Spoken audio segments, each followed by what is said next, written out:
భారత రాష్ట్రపతి రాజ్యసభకి నిన్న నలుగురిని నామినేట్ చేశారు. మన రాజ్యాంగంలో ఆర్టికల్ 80 క్లాజ్ 1 క్లాజ్ ఏ ప్రకారం భారత రాష్ట్రపతి 12 మందిని రాజ్యసభకి నామినేట్ చేయొచ్చు. నిన్న నలుగురిని నామినేట్ చేశారు.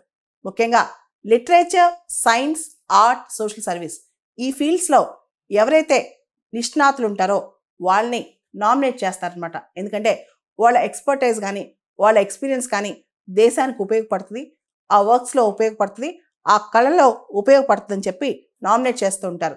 నిన్న నలుగురు నామినేట్ చేశారు. ఈ నలుగురు కూడా మంచి ఫీల్డ్స్లో ఎక్స్పర్ట్స్ అనమాట.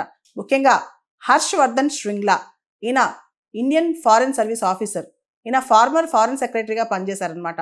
అమెరికాకి అంబాసిడర్గా బంగ్లాదేశ్లో, థాయిలాండ్లో ఇలా రకరకాల ప్రాంతాల్లో వర్క్ చేశారు. అండ్ 2023లో భారతదేశం G20 ప్రెసిడెన్సీ స్వీకరించినప్పుడు ఈయన చీఫ్ కోఆర్డినేటర్గా ఉన్నారనమాట. ఈయనే Harshavardhan శ్రింగ్లా.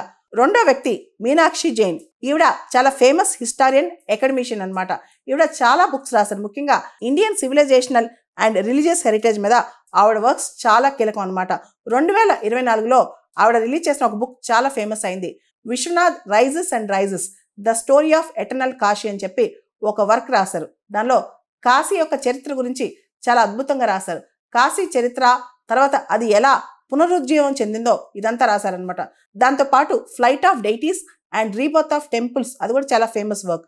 The battle for Rama కూడా ఆవిడ రాసిన ఫేమస్ వర్క్ అనమాట. తర్వాత మూడో వ్యక్తి, రాజ్యసభకు నామినేట్ అయిన మూడో వ్యక్తి ఉజ్వల్ నికమ్. చాలా ఫేమస్ పబ్లిక్ ప్రాసిక్యూటర్. అంతేకాదు హై ప్రొఫైల్ క్రిమినల్ కేసెస్లో ఆయన పబ్లిక్ ప్రాసిక్యూటర్గా వ్యవహరించారు. ముంబై టెర్రర్ అటాక్స్, కసబ్ విషయంలో కూడా ఆయనే చాలా స్ట్రాంగ్ పబ్లిక్ ప్రాసిక్యూటర్ అనమాట. 26/11 అటాక్స్ ప్రూవ్ చేయడంలో ఆయనే చాలా కీలకమైన పబ్లిక్ ప్రాసిక్యూటర్ అని చెప్పొచ్చు. తర్వాత సదానందన్ మాస్టర్, ఈయన కేరళకు చెందిన senior social worker and educationist అనమాట. అండ్ మాతృభూమి కథనం ప్రకారం ఈయన పైన అటాక్ కూడా జరిగిందంటే ఎప్పట్లోనో ఆయన సర్వైవ్ అయ్యారంట కూడా. తర్వాత ఆయన భారతీయ విచార కేంద్రంలో కూడా ఐడియాలజికల్గా పనిచేశారని తెలుస్తోంది.